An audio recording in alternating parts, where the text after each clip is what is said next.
welcome to another clip on the web show. This one is funny, catching up with Raina Flynn, and you can check out her website there with some awesome pics. Raina, I've met through Facebook, and I saw a message on my page tonight about 15 minutes before I was going to walk out the door, and I was going to catch up with a friend at Venice Beach. So when I saw a message about the art thing, I thought I'll take my camera and went on a mission. Approaching Santa Monica and La Cienega. And anyone who's caught the buses in LA knows it's a bit of an adventure. So it was on the bus and then into a cab and over to an art gallery. And to catch up with Raina, we stepped outside and filmed this for the web show. Like that. So we're on. Okay. Raina, how are you? I'm good, thanks. How are you? It's a bit random, but we've just sort of met through Facebook and now we're talking now. What have I walked in on tonight here? We're having an art reception, and it's called Water and Power. It's in Santa Monica on Ocean Park and 17th at the Daniel Miller Projects Gallery, and we're showing two photographers, Daniel Wheeler and Robert Bielteman.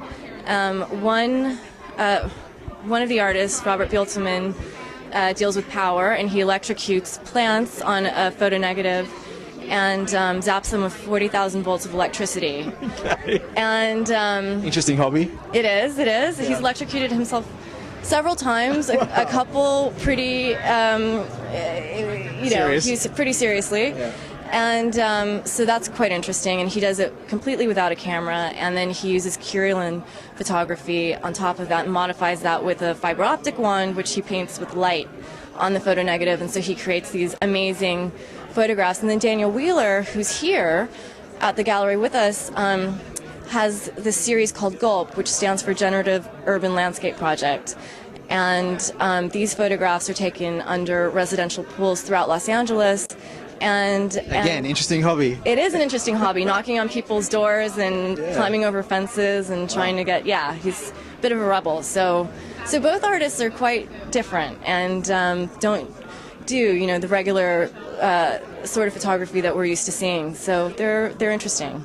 What's your background with art? Like, I've just rocked up here, I'm thinking, why are you here? Are you putting this on, or do you just work for these guys, or what's the go? I work for the gallery, but I'm a painter, and I'm just starting to paint again in oil. But I love art, I love artists, and I have a passion for it. So this is sort of...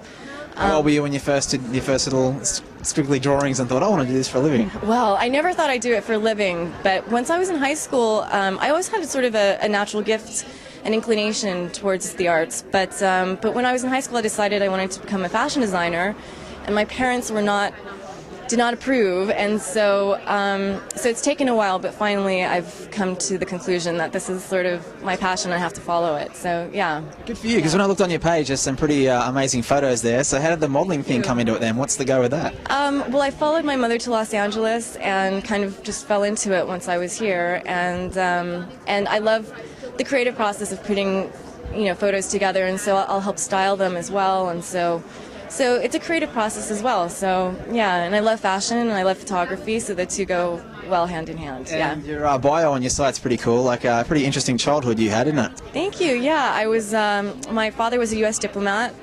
and so I was born in Malaysia, but I grew up in. My parents were living in Burma, or currently Myanmar. And so I lived there, and then we moved to Rio and Brasilia and Curaçao in the Caribbean and the Netherlands, Germany, the Philippines, all over.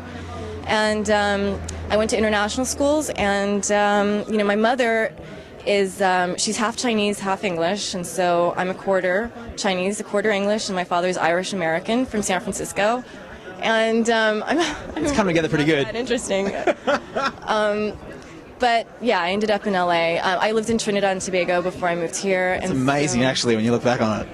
It gives me a lot in common with a lot of different people, and it gives me a lot to relate to them with, and so I can understand, people's backgrounds a little bit better than I think some others. But that it draws me closer to people, I think. So yeah. For you, well, the show that I do, because like I said, I just jumped out of a cab, met you for the first time now, put a camera in your face. That's a bit weird. But I make a show about people chasing dreams, right? Were you always a big dream chaser, I still am. You are? What is the ultimate dream if you can live it then? To be happy. That's the ultimate goal. But that changes. So, but to create art, and that's my dream. So this is me living it right now and pursuing it. So yeah. For you, but what kind of stuff inspires you then? Like around LA, is there anything that you get inspired by? The people? It's so crazy here.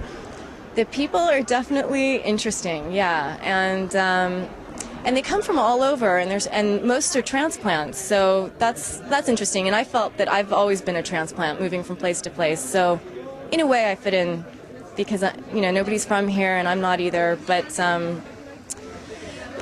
yeah, LA has a lot to offer, and it has a dark side as well, which is also interesting. Yes. But it just depends on how you live your life and what you take from it, and how you look at things and your perception. So yeah. Well, Great to meet you tonight. Thank you for the chat. Meeting you. yes, there you go. Very random. Always fun meeting people for the first time, especially on something like Facebook. It's such a good laugh. But yeah, great fun meeting Raina. Super lady. And yeah, thanks for checking out the web show.